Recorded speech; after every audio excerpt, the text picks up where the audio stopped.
पारुल और संगीता देवरानी जेठानी थी। उन दोनों का घर आमने सामने ही था।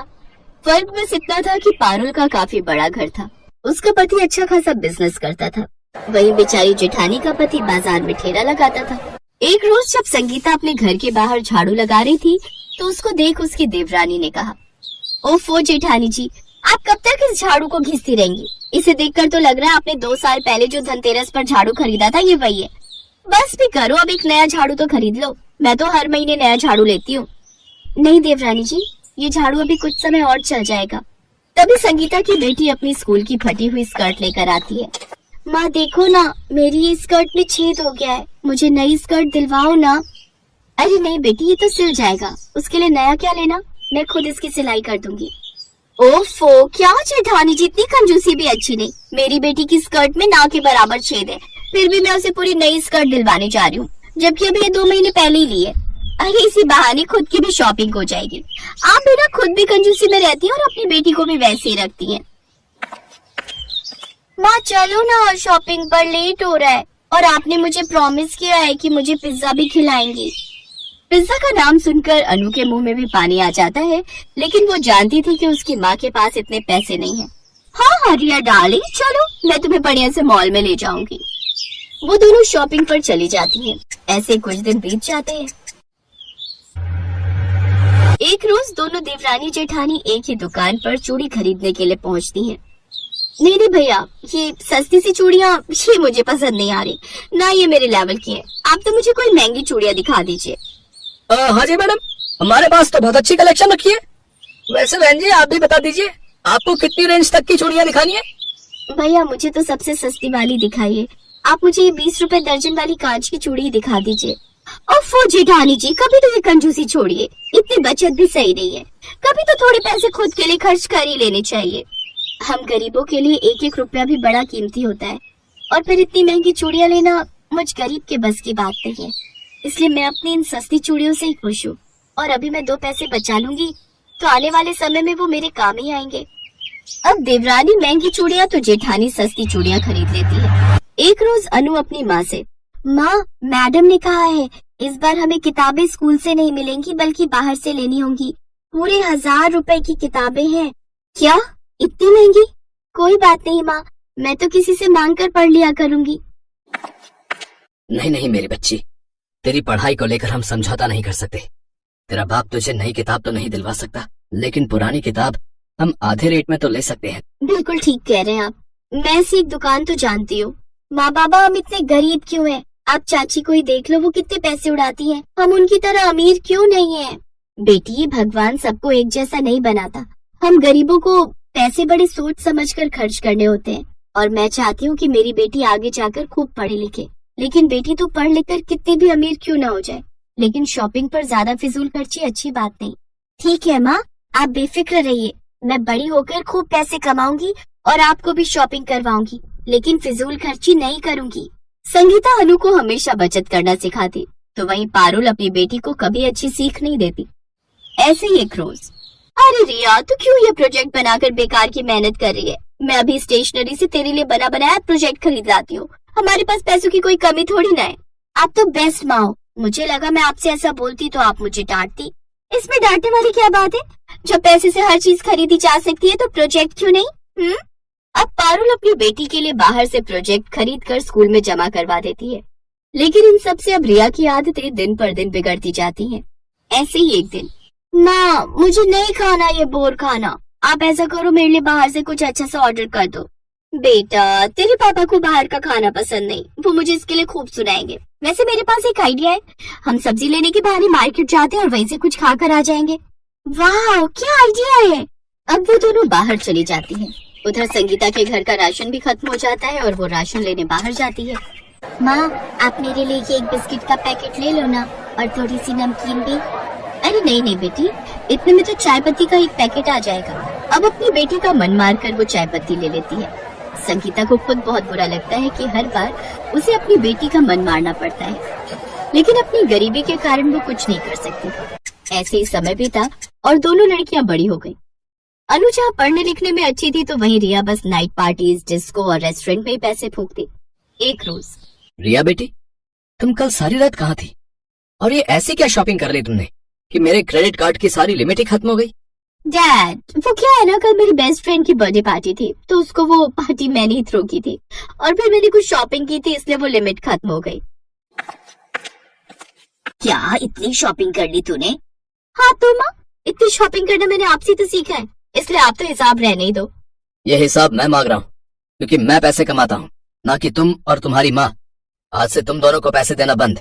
और रिया, अगर तुम्हें किसी की नकल करनी है तो अपनी ताई जी की बेटी अनु की करो, जो पढ़ लिख कर वकील बनने वाली है। और एक तुम हो जो बस सारा दिन आवारागर्दी करती रहती हो। ओफो, बच्ची है ये अभी, यही तो इसके खेलने कूदने के दिन है। अभी ऐश नहीं करेगी तो कब करेगी? पारुल लगातार अपनी बेटी की गलत आदतों को बढ़ावा दे रही थी, जिससे वो नशे की लत में भी पड़ जाती है। तो वहीं अनु पढ़ लिख कर एक बड़ी वकील बन जाती है। अब पारुल को अपनी गलती का एहसास होता है, लेकिन वो चाहकर भी कुछ नहीं कर सकती थी। उसकी बेटी का भविष्य उसकी वजह से खराब हो गया। तो वहीं संगीता एक एक पैसे जोड़कर एक बड़ी वकील बन जाती है। अब अनु खूब पैसे कमाती है और अपनी माँ को भी शॉपिंग करवाती है।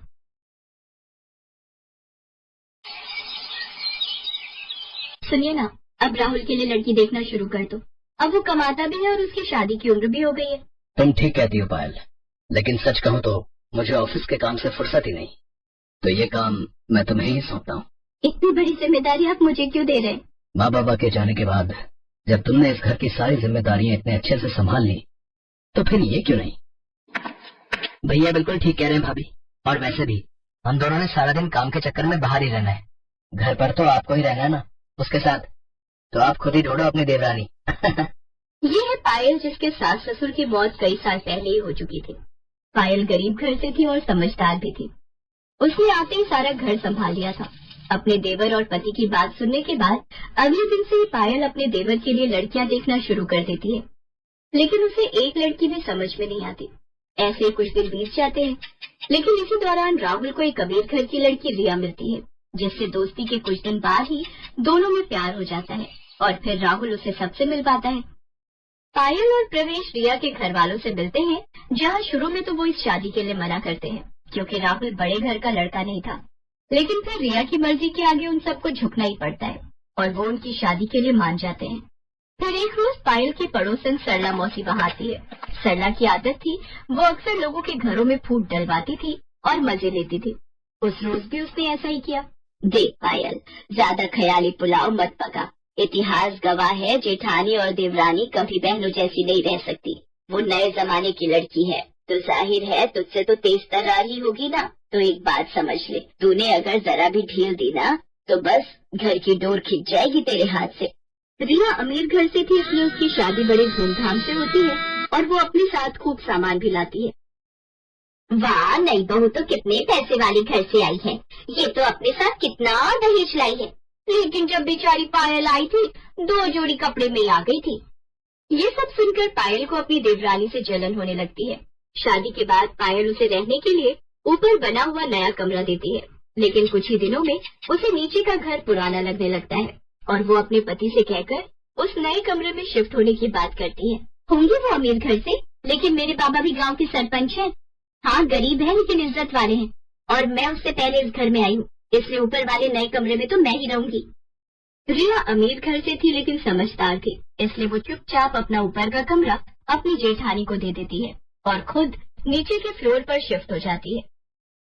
और फिर कुछ ही दिनों के अंदर, भाभी आपने ये छत का दरवाजा क्यों लॉक किया हुआ है? मुझे कपड़े सुखाने ऊपर। क्यों? ऊपर क्यों सुखाने? नीचे भी तो जगह है ना, और वैसे भी ये हमारा पोर्शन है, तो हमें भी तो कुछ प्राइवेसी चाहिए होती है ना। रिया ने शुरू में तो कुछ नहीं कहा, लेकिन धीरे धीरे उसे पायल का बर्ताव और उसकी हरकतें खटकने लगी। और फिर एक दिन, बस अब बहुत हो गया भाभी, और ये सब क्यों कर रही हैं? आपको मुझसे परेशानी क्या है? परेशानी मुझे क्यों होगी? हाँ, क्योंकि आप मुझे हर समय परेशान करती हो। मेरे क्या इतने बुरे दिन आ गए हैं? मुझे और भी काम होते हैं, समझी ना। भाभी, अगर आपके मन में कोई बात है तो हम बात कर सकते हैं, पर ऐसे एक दूसरे से मनमुटाव रखेंगे तो बड़ी दिक्कत हो जाएगी सच में। रिया की बात का पायल ने कोई जवाब नहीं दिया और वो उसे इग्नोर करके वहाँ से चली गई। अब तो रिया ने भी ठान लिया था कि वो भी अपनी जेठानी से वैसा ही व्यवहार करेगी जैसा वो उसके साथ कर रही थी। नतीजा ये हुआ कि आए दिन दोनों में बिना बात के खटपट होने लगी। उनकी इस तरह की लड़ाइयों से प्रवेश और राहुल भी परेशान हो गए। फिर एक दिन जब भरी दोपहर में पायल सब्जियां और राशन लेकर घर आई तो कई बार डोरबेल बजाने के बाद भी रिया ने घर का दरवाजा नहीं खोला। गर्मी से बेहाल पायल का पारा और चढ़ने लगा।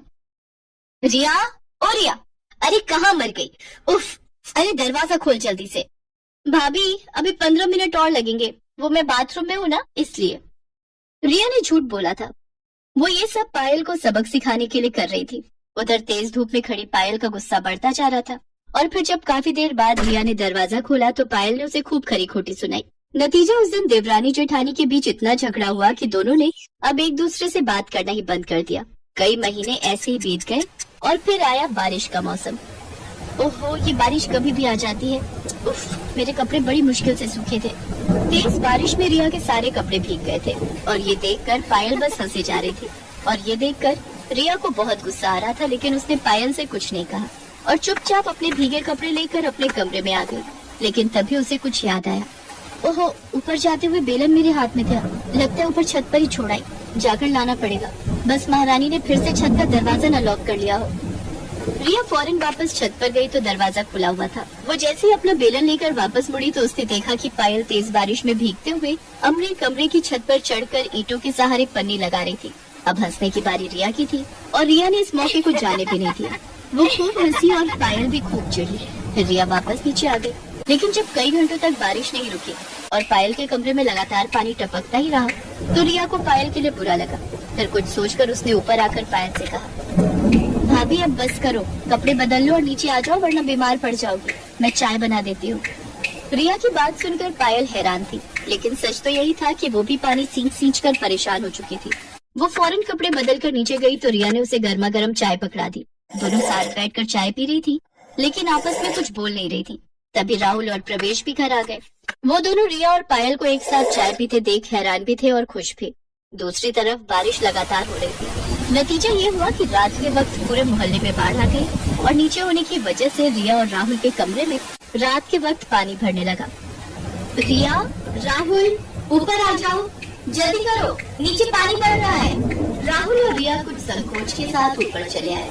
फिर पूरे 2 दिनों तक रिया और राहुल ऊपर वाले कमरे में पायल और प्रवेश के साथ ही रहे। ये पहली बार था जब रिया और पायल एक साथ रहे थे और पहली बार ही उन्हें एक दूसरे को अच्छे से जानने का मौका भी मिला था। बातों ही बातों में पता चला कि असल में सरला मौसी तो रिया को भी पायल के खिलाफ भड़का रही थी। अब जाकर पायल को अपनी गलती समझ आई। फिर एक दिन, अब अरे तुम दोनों एक साथ? हाँ मौसी, क्यों? नहीं नहीं, मैं तो बस ऐसे ही पूछ रही थी। ये लो मौसी, प्रसाद खाओ। हम दोनों साथ में मंदिर गए थे। सच में माता रानी ने हमारी आंखें खोल दी।